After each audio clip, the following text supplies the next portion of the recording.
Hello students, agri science point के online platform पे आपका हार्दिक स्वागत है। आज हम रसायन विज्ञान में जो पहला टॉपिक हमने स्टार्ट किया था एटॉमिक स्ट्रक्चर, परमाणु संरचना। परमाणु संरचना के अंदर भी एक महत्वपूर्ण प्रकरण था हमारा क्वांटम संख्याएं। तो क्वांटम संख्याओं से संबंधित एक अच्छी सी क्विज तैयार की है, तो उसके क्वेश्चंस आज हम देखेंगे। ठीक है, तो अपने स्टार्ट करते हैं क्वांटम संख्याओं से संबंधित क्विज और उसका पहला क्वेश्चन देखते हैं। पहला क्वेश्चन देखो ध्यान से। पहला क्वेश्चन है,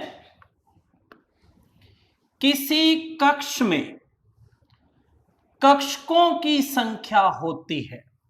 इसका मतलब वो पूछ रहे हैं कि किसी कक्ष में कक्षकों की संख्या निकालने का कौन सा सूत्र लागू होगा। सबसे पहले तो आप ये देखिए कि ये कक्ष का मतलब क्या है। कक्ष का मतलब है कोश। कक्ष का मतलब क्या है? कोश। यानी इसी को कोश बोलते हैं, इसी को कक्ष बोलते हैं और इसी को क्या बोलते हैं? ऊर्जा स्तर।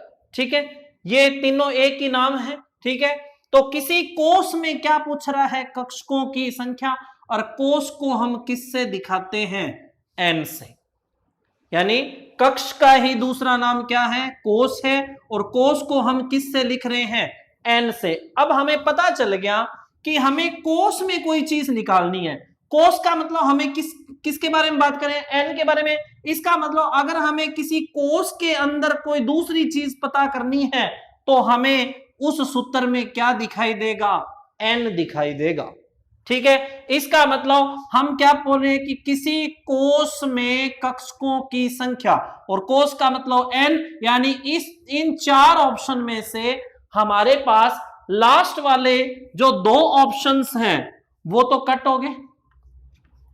ये दो ऑप्शन तो कट हो गए। क्यों? क्योंकि प्रश्न कक्षकों की संख्या किसमें पूछ रहा है? कोश में। कोश को किससे दिखाते हैं? एन से। तो आप ये देखिए, इन चार सूत्र में से इन दोनों में तो एन है नहीं, इन दोनों में तो क्या है? एल है। इसका मतलब ये दो ऑप्शन तो कट गए। अब हमारे पास बच गया एन और एक बच गया 2n स्क्वायर। ठीक है, तो इसके बारे में हम देखिए, नोट में देखें। पहला पॉइंट, किसी कोश में कक्षकों की संख्या, किसी कोश में कक्षकों की संख्या बराबर, फॉर्मूला है एन स्क्वायर। इसका मतलब किस में पूछ रहा है? कोश में पूछ रहा है। कोश को किससे लिखते हैं? एन से। तो एन की पावर 2 कर दोगे तो ये कोश में क्या निकालने का सूत्र आ जाएगा? कक्षक। तो किसी कोश में कक्षकों की संख्या निकालने का सूत्र क्या है? N square. अब यहां एक फॉर्मूला और है हमारे पास, वो भी देख लेते हैं। किसी कोश में इलेक्ट्रॉन की संख्या निकालने का जो फॉर्मूला है वो है हमारे पास 2n स्क्वायर। क्या है? 2n square. अब देखो, अगर कक्षक निकालने हैं तो क्या है? n square. अगर कक्षक निकालने हैं तो क्या है? n square. और अगर इलेक्ट्रॉन निकालने हैं तो क्या है? 2n square. और मैंने आपको पिछली क्लास जब भी अपनों ने क्वांटम संख्याएं टॉपिक पढ़ा था तो मैंने ये बताया था कि कक्षकों का दुगना है क्या? इलेक्ट्रॉन। यानी जितने कक्षक है उसका दुगना क्या है? इलेक्ट्रॉन। तो कक्षक का सूत्र क्या है? एन स्क्वायर है। दुगना का मतलब 2 का गुणा। तो 2n स्क्वायर जब हो तब तो क्या निकालने हैं? इलेक्ट्रॉन। और n स्क्वायर हो तब क्या निकालने हैं? कक्षक। किस में? कोश में। कोश आते ही सूत्र में क्या आएगा? n। कोश आते ही सूत्र में क्या होगा? n। अब आप ये कहो कि ये दो ऑप्शन, तो देखिए जहां ये मान l का दे रहा है, l किसको बताता है? उपकोश को। l किसको बताता है? उपकोश को। इसका मतलब यदि उपकोश में कक्षक पूछे, ठीक है, यदि उपकोष में कक्षक पूछे तो सूत्र क्या लगेगा, 2l+1। किसी उपकोष में कक्षक पूछे तो सूत्र क्या लगेगा, 2l+1। और किसी उपकोष में इलेक्ट्रॉन पूछे तो सूत्र लगेगा 2l+1। यानी उपकोष में कक्षक निकालने का, उपकोष में कक्षक निकालने का सूत्र जो है वो तो है ये, और इलेक्ट्रॉन निकालने का सूत्र है ये दोनों सूत्र जो हैं ये किसके बारे में बात कर रहे हैं, उपकोष के बारे में, कि किसी उपकोष में कक्षकों की संख्या निकालनी है तो 2l+1, और किसी उपकोष में इलेक्ट्रॉन की संख्या निकालनी है तो फॉर्मूला है 2l+1। ठीक है, तो कोष में तो n आएगा, उपकोष में l आएगा। तो दो फार्मूले तो कोष से संबंधित है, दो फार्मूले उपकोष से हैं। कोष में कक्षक n², इलेक्ट्रॉन दुगुना 2n²। अगर उपकोष में कक्षक तो 2l+1, और कक्षकों का दुगुना है तो दुगने के लिए मैंने आगे 2 से गुणा कर दिया। तो उपकोष में इलेक्ट्रॉन निकालने हैं तो 2l+1। तो ये हमारा फॉर्मूला है किसी कोष या कक्ष में कक्षकों की संख्या निकालने का जो फॉर्मूला है वो हमारा है क्या, n²। ये पहला क्वेश्चन, समझ में आई ये बात, ठीक है। इसके बाद सेकंड क्वेश्चन, ध्यान से देखना, एक एक क्वेश्चन बहुत इंपॉर्टेंट है, ठीक है। अंतर करना सीख जाओ, बस क्वेश्चन को एक्सप्लेन करना सीख जाओ, आंसर अपने आप सामने आ जाएगा। अब हमारे पास क्वेश्चंस क्या है कि 2p और 3p कक्षकों में अंतर होता है। इसका मतलब इसने अंतर पूछा है किसमें, 2p में और किसमें, 3p में। तो हम क्यों ना इनको ही एक्सप्लेन कर दें।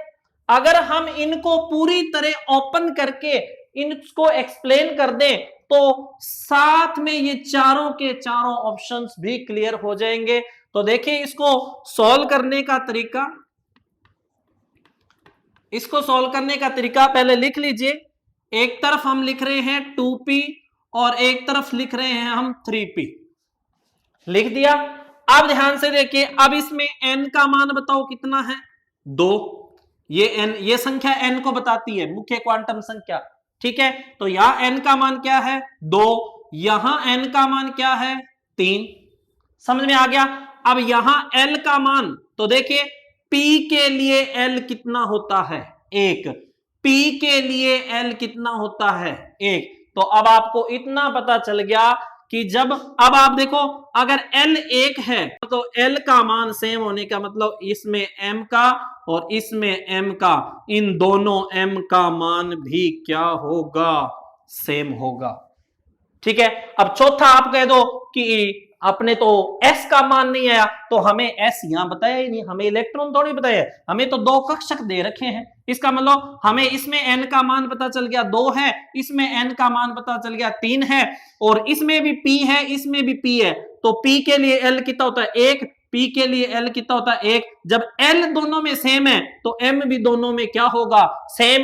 इसका मतलब कि ये जो l के मान, अब देखो दोनों में l का मान क्या है, सेम है। इसका मतलब हमारे पास पहला ऑप्शन तो कट गया, क्योंकि l तो दोनों में सेम है। जब दोनों में l सेम है तो फिर m भी क्या होगा, सेम होगा, क्योंकि l n से निकलता है l और l से निकलता है m। जब l का मान दोनों में सेम है तो m का मान भी क्या होगा, सेम, यानी m भी सेम है, m के मान में अंतर नहीं होगा, ठीक है। और तीसरा है आकृति, ठीक है। तीसरा क्या है, आकृति। तो इसको दिखाने के लिए भी मैंने बहुत इंपॉर्टेंट बातें बताई हुई आपको कि हमारे पास एक क्वांटम संख्या है जिसका नाम है द्विगंशी क्वांटम संख्या, द्विगंशी क्वांटम संख्या। और द्विगंशी क्वांटम संख्या को हम किससे लिखते हैं, L से। और ये द्विगंशी क्वांटम संख्या जो है वो हमें बताती है क्या, उपकोष की आकृति के बारे में, उपकोष की आकृति के बारे में बताती है। कौन सी क्वांटम संख्या, द्विगंशी क्वांटम संख्या। तो द्विगंशी क्वांटम संख्या L है, ये एल हमें उपकोष की क्या बताती है, आकृति। तो अब ये देखो एल का मान तो दोनों में क्या है, सेम है, तो फिर एल अगर दोनों में सेम है तो दोनों की आकृति भी क्या है, सेम है। क्यों, क्योंकि पी की आकृति क्या है, कैसी आकृति बोलते हैं अपने, डंबलाकार, और यहां भी पी है तो इसकी आकृति भी क्या है, डंबलाकार। तो दोनों की आकृति में भी कोई अंतर नहीं है। अब हमारे पास लास्ट एक ही ऑप्शन बचा है, वो है आकार। तो देख लीजिए क्यों, क्योंकि यहां n का मान कितना है, 2 है, और यहां n का मान कितना है, 3 है। तो जिसमें n का मान ज्यादा है उसका आकार बड़ा है, जिसमें n का मान कम है उसका आकार छोटा है। तो n दोनों में अलग अलग है तो आकार भी दोनों में क्या होगा, अलग अलग, क्योंकि n बताता है मुख्य क्वांटम संख्या को, और मुख्य क्वांटम संख्या जो है वो किसको बताती है, आकार को। तो यहां अंतर किस में आ गया, आकार में। ये हमारे पास दूसरा इंपॉर्टेंट क्वेश्चन, ठीक है। देखिए नेक्स्ट,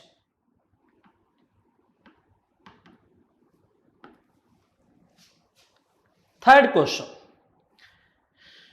ध्यान से देखना, क्वांटम संख्याएं टॉपिक बहुत इजी है, ठीक है।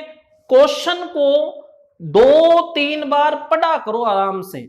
जब आपको क्वेश्चन अच्छे से समझ में आ जाएगा तो ऑप्शन अपने आप समझ में आ जाएगा, इसमें कोई दो राय नहीं है, ठीक है।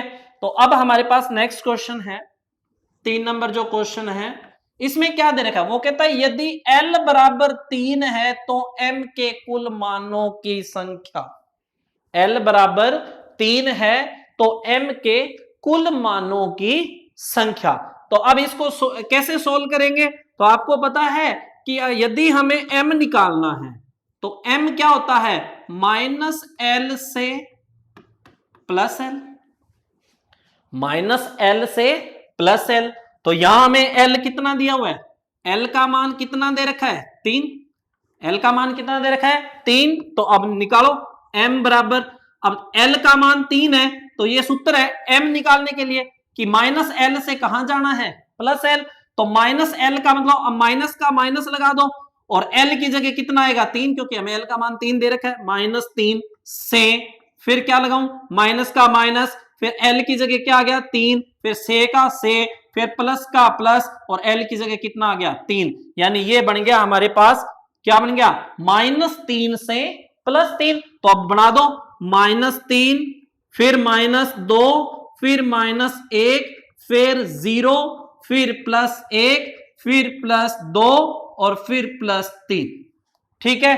ये हो गया, क्योंकि माइनस से शुरू करोगे तो पहले माइनस के पूरे करोगे, ठीक है, क्योंकि स्केल ऐसे चलता है, यही स्केल होता है।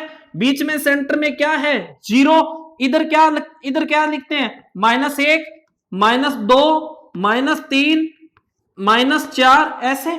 और इधर जाओगे तो प्लस का 1, प्लस का 2, प्लस का 3, प्लस का 4, ऐसे जाओगे। तो देखिए अब -3 से +3 चलना है, तो -3 से +3 तक चलो, कितने हो गए, 1, 2, 3, 4, 5, 6 और 7, यही लिखे, -3, -2, -1, उसके बाद सेंटर में 0 आ गया, 0 के बाद +1, +2, +3, -3 से +3, तो टोटल संख्या कितनी होगी, 1, 2, 3, 4, 5, 6, 7। तो हमारे पास राइट आंसर हो गया कितना, 7। कितना हो गया, ठीक है। तो सीधी सी बात है, L का मान 3 है, और मोटा मोटा सूत्र याद करने की जरूरत नहीं है। यदि आपको L दे रखा है, यदि आपको L दे रखा है और आपको M निकालना है, तो आप सीधा चलो, आप संख्या L को सीधा उठा लो 3 से, कि -3 से +3 चल रहा है, तो -3, -2, -1, 0, +1, +2, +3, तो 3 मान तो इधर है और 3 मान इधर है, बीच में एक 0 है, तो टोटल मान कितने हो गए, 7, ठीक है। Next question, 4th number question, बड़ा ही इंपॉर्टेंट क्वेश्चन है ये, बहुत बारी इस तरह के क्वेश्चंस आपको पेपर में मिलेंगे, ठीक है। तो सॉल्यूशन करने का, सॉल्व करने का बहुत सिंपल मेथड है इसका। क्वेश्चन क्या है, किसी इलेक्ट्रॉन के लिए L बराबर 0 है और M बराबर 0 है तो वह इलेक्ट्रॉन किस कक्षक में होगा? कक्षक पूछा है उसने, तो ठीक है। तो अब देखिए भी सिंपल सी बात है, इसको सॉल्व करने का तरीका कि यदि L का मान 0 है तो S है, L का मान 1 है तो P है, L का मान 2 है तो D है, L का मान 3 है तो F है। समझ में आ गई? अब बताओ यहां L का मान कितना दे रखा है? यहां L का मान क्या दे रखा है? 0। इसका मतलब हमारे पास कौन सा कक्षक है? S कक्षक है। जब L बराबर 0 होता है तो कौन सा होता है? S। L बराबर 1 होता है तो P, L बराबर 2 है तो D, L बराबर 3 है तो F। अब हमें ये S उपकोष है, अब इसको बना के देखें तो इसका डब्बा कितना है? एक ही है। इसका मतलब यहां हमारे पास S उपकोष है तो कक्षक कौन सा हो गया? S कक्षक हो गया। S कक्षक हो गया। और आपको एक बात मैंने और भी नोट डाल के लिखाई है, वेरी वेरी इंपॉर्टेंट, कि जब भी आपके पास S उपकोष आ जाए, जब भी आपके पास S उपकोष आ जाए तो S उपकोष के लिए L बराबर 0 होता है और M बराबर भी क्या होता है? 0। वेरी वेरी इंपॉर्टेंट क्वेश्चन, बहुत इंपॉर्टेंट है ये। S उपकोष के लिए तो L बराबर 0 है तो क्या है? S है। जब L 0 होगा तो M भी क्या होगा? 0। क्यों? क्योंकि L से क्या निकालते हो? M। जब L का मान 0 दिया है तो M का मान भी क्या आएगा? 0 आएगा। ठीक है, तो ये दो डिजिट L बराबर 0 हो और M बराबर 0 हो तो ये किसको बताते हैं? S को। इसलिए राइट आंसर हो गया S। कोई दिक्कत समझ में आ रही है अच्छे से? ठीक है, उसके बाद नेक्स्ट क्वेश्चन, 4 क्वांटम संख्याएं क्रमशः N, L, M तथा S के 4 ये समूह दिए गए, ये 4 सेट बने हुए हैं चारों क्वांटम संख्याओं के। ठीक है, इसने पूछा है कौन सा समूह गलत है? कौन सा समूह गलत है? पहले तो भैया ये लो, ये सबसे मोस्ट इंपॉर्टेंट क्वेश्चन, इस तरह का क्वेश्चन आने की बहुत संभावनाएं हैं। ठीक है, ये हमें 4 सेट दे रखे हैं, हमें देखना है कि कौन सा सेट जो है वो गलत है, ये बताना है। अब इसको करने का तरीका ध्यान से देखना, एक एक चीज क्लियर करने जा रहा हूं, अच्छे से देखना है। ऑप्शन के हिसाब से लिखूंगा मैं, सबसे पहले ए, फिर ब, फिर से और फिर द। पहले ऑप्शन में देखो भी, पहले ऑप्शन में n कितना दे रखा है? 2, तो पहले 2 लगा दो। और l कितना दे रखा है? 1, और जब l 1 होता है तो कौन होता है? p, तो क्या बन गया? 2p। क्या बन गया? 2p। समझ में आ गया? ठीक है, अब देखिए भी इंपॉर्टेंट, दूसरा ऑप्शन है ब। ब में n का मान कितना है? 2। n का मान कितना दे रखा है? 2, और l कितना दे रखा है? 1, और l 1 है, इसका मतलब ये भी क्या है? 2p। ये भी आपका क्या है? 2p है। ठीक है, स ऑप्शन, इसमें n का मान कितना दे रखा है? n का मान कितना दे रखा है? 3, और l 0 है, जब l 0 होता है तो कौन होता है? s, तो क्या बन गया? 3s। ठीक है, उसके बाद द ऑप्शन, द ऑप्शन में देखिए n का मान कितना है? 3 है, तो n का मान 3 लिख लो, ये 3 लिखा दिया हमने। और l 2 दे रखा है, l 2 का मतलब क्या है? d है। इसका मतलब n का मान, n का मान 2 है तो आगे 2 लिख दिया, n का मान 2 है तो 2 लिख दिया, n का मान 3 है तो 3 लिख दिया, n का मान 3 है तो 3 लिख दिया। ठीक है, अब आपको पता है कि जब l 0 होता है, जब l 0 होता है तो क्या है? s है। जब l 1 है तो क्या है? p है। l 2 है तो क्या है? d है। l 3 है तो क्या है? f है। ये तो हमें पता ही है डाटा, ये डाटा हमें पता ही है। तो देखिए L का मान 1 है तो L का मान 1 है तो क्या है, P है तो मैंने P लगा दिया। फिर L का मान कितना है, 1 है तो 1 है तो मैंने क्या लगा दिया, P लगा दिया। L का मान 0 है तो क्या लगा दिया, S लगा दिया। L का मान 2 है तो L का मान 2 है तो मैंने क्या लगा दिया, D। इसका मतलब हमारे पास 4 उपकोष बन गए, 2p 2p 3s और 3d। अब यहां से इंपॉर्टेंट देखें, अब इसको चेक करो। अब हम m का मान देखेंगे, ठीक है। अब आप ये देखिए ध्यान से कि जब p दे रखा हो, जब p दे रखा हो तो हमें p के लिए m के मान कौन कौन से होते हैं, -1 0 +1, क्योंकि p के डब्बे कितने हैं, 3 डब्बे 3 है तो मान भी कितने हैं, 3। अब यहां भी p है तो यहां भी क्या मान होगा, सेम, m बराबर क्या होगा, -1 0 +1, 3 मान हो गए। p डब्बा, p के डब्बे 3 है तो 3 मान हो गए, p के डब्बे 3 है तो 3 मान। अब s है, s का डब्बा कितना होता है, 1, s का डब्बा 1 होता है तो m का 1 ही मान होगा, m का 1 ही मान है कौन सा, 0। ठीक है, समझ में आ गई बात। अब d है तो d में डब्बे कितने होते हैं, 5। अगर d में डब्बे 5 हैं, ठीक है, तो d में डब्बे 5 है तो 5 मान कौन से हो जाएंगे, -2 -1 0 +1 +2, ये m के मान। आगे समझ में। अब आप मैच कर लो कि किस लाइन में कौन सा मान है। इसका मतलब ये दो तो हमने बना बना के देख लिए। अब देखो भी, इस पहले ऑप्शन में m का मान -1 है, 0 है, यहां m का मान क्या है, +2 है। यहां m का मान क्या है, +2 है, लेकिन यहां इस सीरीज में क्या कोई +2 वाला है, नहीं है। इसका मतलब हमारे पास यही सेट गलत है, यही सेट हमारा क्या है, गलत है। हम इसको चेक कर सकते हैं कैसे, अब दूसरा भी चेक कर लो। यहां देखो m का मान क्या है, 0, इसमें पड़ा है 0, ये पड़ा। इसमें m का मान क्या है, 0 पड़ा है, ये रहा। और इसमें m का मान क्या है, 1 पड़ा है, ये रहा +1। इसका मतलब, लेकिन इस पहले में देखो m का मान +2 है, लेकिन इस लाइन में +2 नहीं है। क्यों, क्योंकि p के लिए मान 3 ही होते हैं, -1 0 +1। s के लिए 1 ही होता है, 0।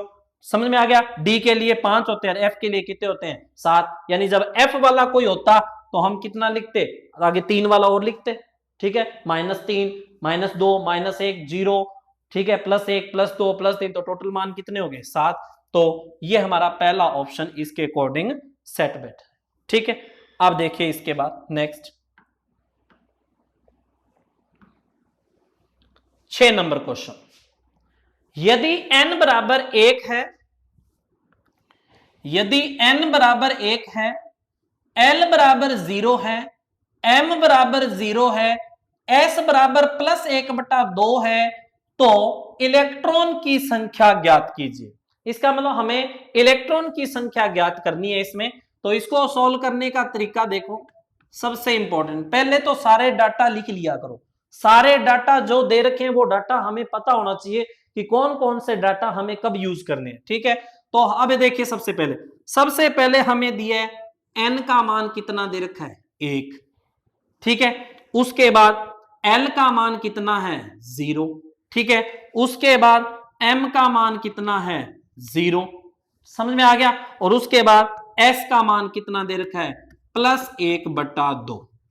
अब एक बात ध्यान से सुन लेना भाई, याद कर लेना कि s का मान +1/2 है। +1/2 का मतलब यहां 1 इलेक्ट्रॉन की बात कर रहा है, यहां 1 इलेक्ट्रॉन की। अगर वो लिख देता +-1/2 तो वहां 2, एक कक्षक में कितने इलेक्ट्रॉन होते हैं, 2। अब केवल +1/2 दिया है, इसका मतलब 1 इलेक्ट्रॉन की बात कर रहा है, ठीक है, समझ में आ गया। अब देखो भी, इन सब से डाटा बनाओ, क्या बनेगा। सबसे पहले n का मान 1 है, 1 लगा दो, लगा दिया। l का मान 0, यदि l 0 है तो क्या बनेगा, s, क्या बनेगा, s। और s का डब्बा 1 ही है, s का डब्बा 1 ही है। जब डब्बा 1 है इसलिए m का मान भी क्या है, 1 है, क्या है, 0। और आपको ये बात तो मैंने अभी भी बताई थी, क्या, कि जब s उपकोष होता है, जब s उपकोष होता है तो L भी 0 और M भी क्या होता है 0। तो ये देखे N 1 लगा दिया, L 0 है तो क्या बन गया S, L 0 है तो क्या बन गया S, M 0 है, M 0 का मतलब M का एक मान है, M का एक मान है, M 0 का मतलब डब्बा कितना है एक है। अब डब्बे में बैठते तो 2 हैं, लेकिन यहां केवल +1/2 है, यहां केवल +1/2 है, यानी आधा है, आधा का मतलब कितना इलेक्ट्रॉन बैठा है एक बैठा है, और वो भी घड़ी की दिशा में। ठीक है, तो अब पूछ ले कि अब डब्बा आ गया, इस डब्बे में इलेक्ट्रॉन कितने हैं एक, इसका मतलब हमारा आंसर क्या हो गया एक हो गया। समझ में आ गई बात। अब वापिस देख लीजिए एक बार, n का मान 1 है, l का मान 0, m का मान 0, s बराबर +1 बराबर, ये डाटा मैंने लिख लिया, 1 का 1 लगा दिया। l 0 किसको बताता है s को, s आते ही डब्बा कितना बनेगा एक, डब्बा एक है, डब्बे में बैठते कितने हैं 2, लेकिन यहां +1/2 है, इसका मतलब यहां एक ही इलेक्ट्रॉन है। अगर यहां इलेक्ट्रॉन 2 होते तो हम ऐसे भी तो लिख सकते थे इसको s -1/2, +-1/2, तो +-1/2 का मतलब 2 इलेक्ट्रॉन है, एक घड़ी की दिशा में है और एक घड़ी की विपरीत दिशा में, लेकिन यहां तो केवल +1/2 है, इसका मतलब इलेक्ट्रॉन केवल कितना है एक है, इसलिए संख्या कितनी होगी एक। ठीक है, नेक्स्ट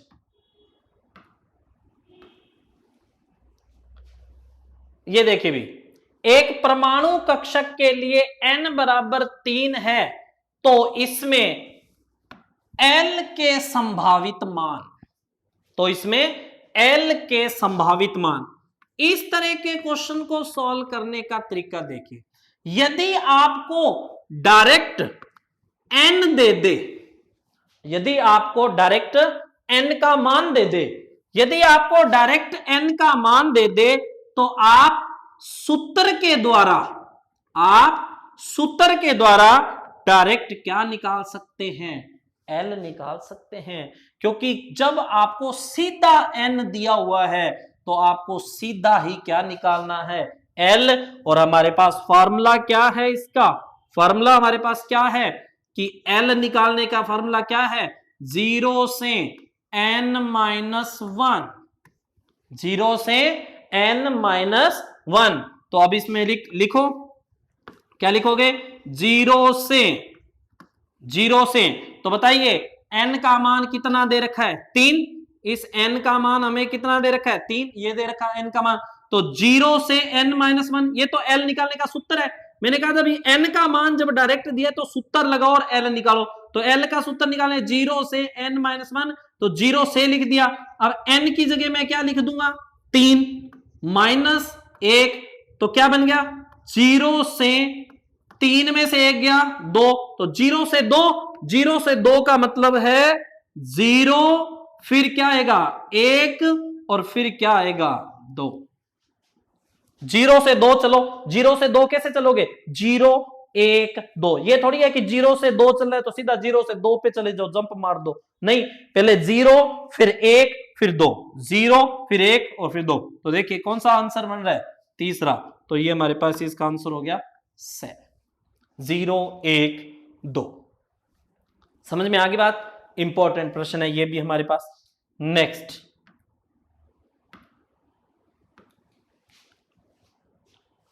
8 नंबर क्वेश्चन,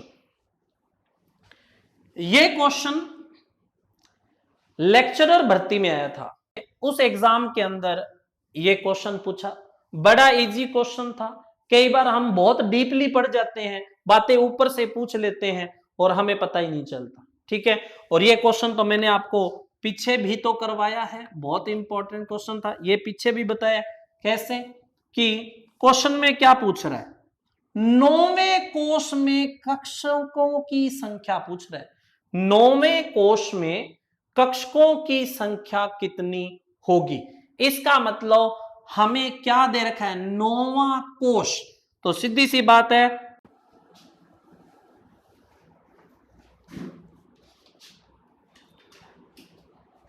स्टार्ट कौन करो,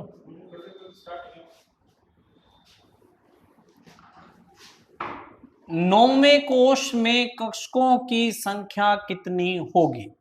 इसका मतलब ये क्वेश्चन आपको पहले भी करवाया हुआ है मेरा। 9वें कोश में कक्षकों की संख्या, इसका मतलब हमें क्या दे रखा है, 9वां कोश। 9वां कोश, और कोश का मतलब क्या है, n, यानी n का मान हमें कितना दे रखा है, 9। 9वां कोश यानी कोश का मतलब क्या है, n, यानी n का मान हमें कितना दे रखा है, 9। अब हमें कोश में क्या निकालने हैं, कक्षक। तो आपको पता ही है कि किसी कोश में कक्षकों की संख्या, किसी कोश में कक्षकों की संख्या निकालने का जो फार्मूला है वो है हमारे पास क्या, n स्क्वायर। क्या है, n स्क्वायर। ये हमें कोस में क्या निकालने का फॉर्मूला है, कक्षकों का। कक्षक ही पूछा है, फॉर्मूला क्या लगाओगे, n स्क्वायर। तो अब देखिए n का मान कितना दे रखा है, 9, तो 9 की क्या करोगे, स्क्वायर। तो ये क्या बनेगा, 9 की स्क्वायर का मतलब 9 को 2 बार गुणा करना है। तो ये हमारे पास आंसर आ गया 81। ये है किसी कोश में कक्षकों की संख्या निकालने का फॉर्मूला n स्क्वायर। अगर यहां से कक्षकों से इलेक्ट्रॉन निकालना है तो इसको दुगुना कर दो, ठीक है, इसको 2 से गुणा कर दो तो वो क्या आ जाएगा, इलेक्ट्रॉनों की संख्या। लेकिन पूछा क्या है, कक्षकों की संख्या, इसका मतलब आंसर हो गया हमारे पास 81। ठीक है, नेक्स्ट 9 नंबर क्वेश्चन। यदि n बराबर 3 हो, l बराबर 1 हो, m बराबर 0 हो तो संभावित उपकोष होगा। ठीक है, इसको करने का तरीका देखो, ये सिंपल सा है क्वेश्चन। देखिए सबसे पहले तो ना कंप्लीट डाटा लिख लिया करो कि n का मान क्या दे रखा है, 3। ठीक है, l का मान कितना दे रखा है, 1। m का मान कितना दे रखा है, 0। देखो n का मान 3 है तो 3 लगा दो। ठीक है, l का मान अगर 1 है, अगर l का मान 1 है तो कौन सा उपकोष होगा, p। कौन सा होगा, p। अब हमारे पास आ गया 3p। अब हम इस 3p को बना देंगे, ये लो, ये रहा, बना दिया p। अब देखो क्या बनेगा, एक तो बनेगा 3px, एक 3py और एक 3pz, 3 है। अब l का मान 1 आ गया, 3px 3py 3pz 3 वैल्यूज होगी।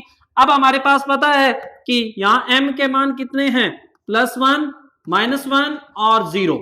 मैंने एक बात बताई थी कि px का मान +1 भी हो सकता है, -1 भी हो सकता है, py का मान +1 भी हो सकता है, -1 भी हो सकता है, लेकिन pz का मान हमेशा क्या रहेगा, 0।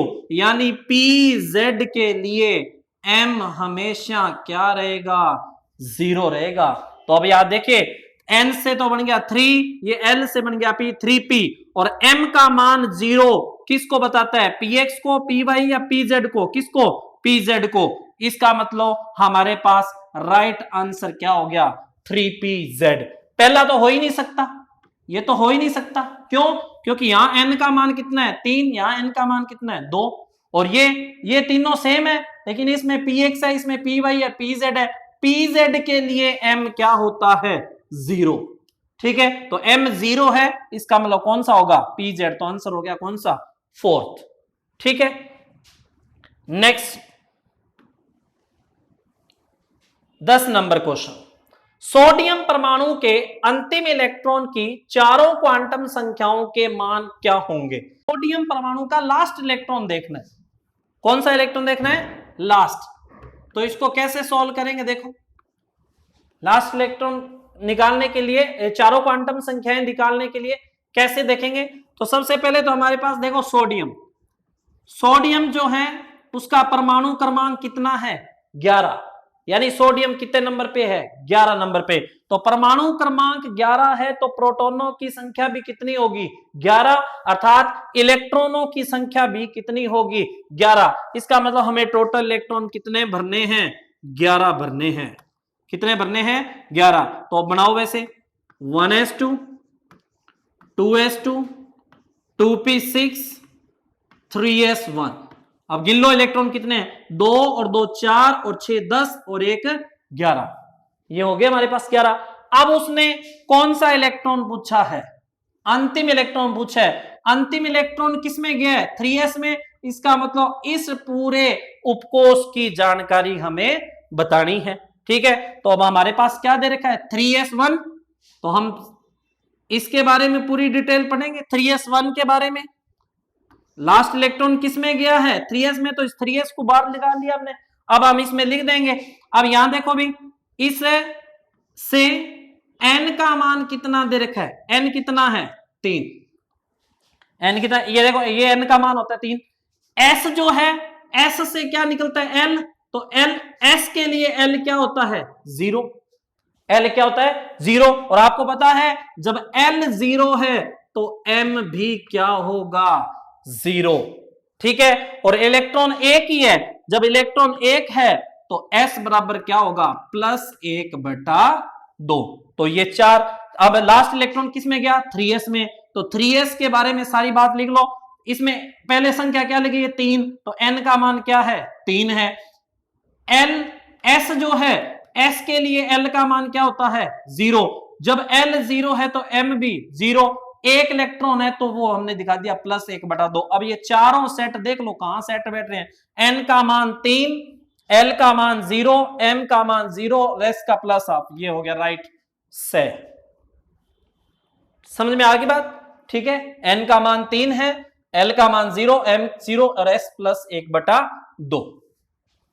समझ में आ गई बात? ठीक है, तो ये इस तरह हमें लास्ट हिसाब से इस क्वेश्चन को सॉल्व कर लेना है। ठीक है, नेक्स्ट क्वेश्चन हमारे पास 11 नंबर क्वेश्चन।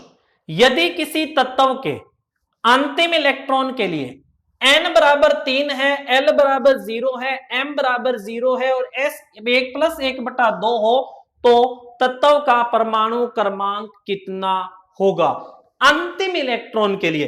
तो सेम क्वेश्चन है, लास्ट वाला जो क्वेश्चन है उसके जैसा ही है बिल्कुल। बस उसमें हमने परमाणु क्रमांक नहीं दर्शाया, उसमें इलेक्ट्रॉनिक विन्यास, यहां हमें उसका परमाणु क्रमांक भी बताना होगा। तो अब पहले हमें सारी रकम लिख लेनी है। n बराबर कितना दे रखा है? 3। l बराबर कितना है? 0।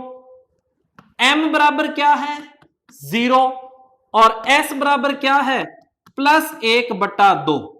ये सारी जो डिटेल है ये कौन से इलेक्ट्रॉन की है? ये अंतिम इलेक्ट्रॉन की है।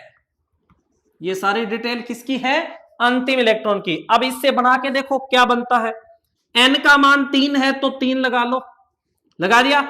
जब n 3 है तो 3 लगा दिया। l0 किसको बताता है? s को। l0 किसको बताता है? s को। m0 होता है तब भी क्या होता है? s, क्योंकि s के लिए l भी 0 होता है, m भी 0 होता है। और s +1/2 है, यानी +1/2 का बाद, इसका मतलब मैंने पहले भी बताया था कि यहां प्लस के 1/2 है, यानी यहां एक डब्बे में केवल एक इलेक्ट्रॉन है। एक डब्बे में केवल एक इलेक्ट्रॉन है, इसका मतलब 3s1। और जब लास्ट इलेक्ट्रॉन 3s में जाता है, लास्ट इलेक्ट्रॉन 3s में जाता है, तो हम देख लेते हैं इसको बना के। अब हम इसको बना के देख लेते हैं कि 3s कब आता है। 1s2 2s2 2p6 और 3s1 आ गया। 3s1। अब टोटल इलेक्ट्रॉन काउंट कर लो, 2 और 2 4 और 6 10 और 1 11। तो राइट आंसर हमारे पास क्या आ गया? 11। और जिस तत्व का परमाणु क्रमांक 11 है वो हमारे पास क्या है? सोडियम है। ऐसे क्वेश्चन को सॉल्व करना है बढ़िया तरीके से। ठीक है, नेक्स्ट 12 नंबर क्वेश्चन। किसी इलेक्ट्रॉन की क्वांटम संख्याएं निम्न में n बराबर 3, l बराबर 2, m बराबर 0, s बराबर +1/2, तो वह किस कक्षक से संबंधित है? यह भी मैंने आगे आपको करवाया हुआ है क्वेश्चन। ये भी सेम क्वेश्चन अपनों ने किया है। हम पहले डाटा लिखेंगे। n बराबर कितना है? 3, l बराबर कितना है? 2, m बराबर कितना है 0 और s बराबर कितना है +1/2, +1/2। अब ये डाटा जो है इससे बनाओ, वो रकम बनाओ पूरी। n का मान 3 दे रखा है तो पहले 3 लगा लो। l का मान 2 है, इसका मतलब क्या है d है। l का मान 2 है इसलिए क्या है d है। और m बराबर 0 किसके लिए होता है dz² के लिए होता है, dz² के लिए होता है। ठीक है, तो n बराबर 3 है तो n का 3 लगा दिया। l बराबर 2 किसको बताता है d को, और m का मान 0 किसको बताता है z² को। और मैंने बताया था कि बहुत सारे हमारे पास d कक्षक होंगे, हमारे पास 3d xy, 3d yz, फिर 3d zx, ठीक है, फिर 3d x², y², फिर 3d z²। मैंने कहा था कि किसी भी इन सब में सबके लिए किसी की वैल्यू +1 है, किसी की -1 है, किसी की +2 है, किसी की -2 है, लेकिन आपके पास ये जो dz² पड़ा है, इस dz² के लिए m का मान हमेशा क्या होता है 0 होता है। दो ही तो चीजें थी हमारे पास, कौन सी, हमने लिखा था कि या तो pz के लिए m का मान क्या है 0 है, या dz² के लिए m का मान क्या है 0 है। तो n 3 है तो देखिए n तो 3 सब में ही है, l 2 है तो l2 का मतलब क्या है d, तो d तो सब में ही है, लेकिन m का मान 0 किसके लिए होता है dz² के लिए। तो ये देखिए dz² के लिए, तो हमारे पास राइट आंसर हो गया कौन सा से। ठीक है, इस तरह इंपॉर्टेंट क्वेश्चन हमें करने हैं। ठीक है, नेक्स्ट 13 क्वेश्चन, इलेक्ट्रॉन के अभिविन्यास से संबंधित, इलेक्ट्रॉन के अभिविन्यास से संबंधित क्वांटम संख्या है। यानी कौन सी क्वांटम संख्या, 4 क्वांटम संख्याएं हैं हमारे पास। पहली मुख्य क्वांटम संख्या जिसको हम n से लिखते हैं, किससे लिखते हैं n से,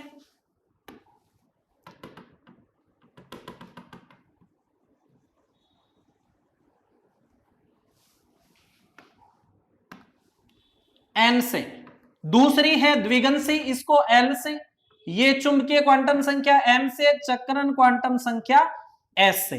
तो देखिए ये जो पहली जो क्वांटम संख्या है n, ये बताती है आकार के बारे में। किसके बारे में, आकार के बारे में। नंबर 2 जो है l, ये बताती है उपकोष के बारे में। किसके बारे में, उपकोष के बारे में।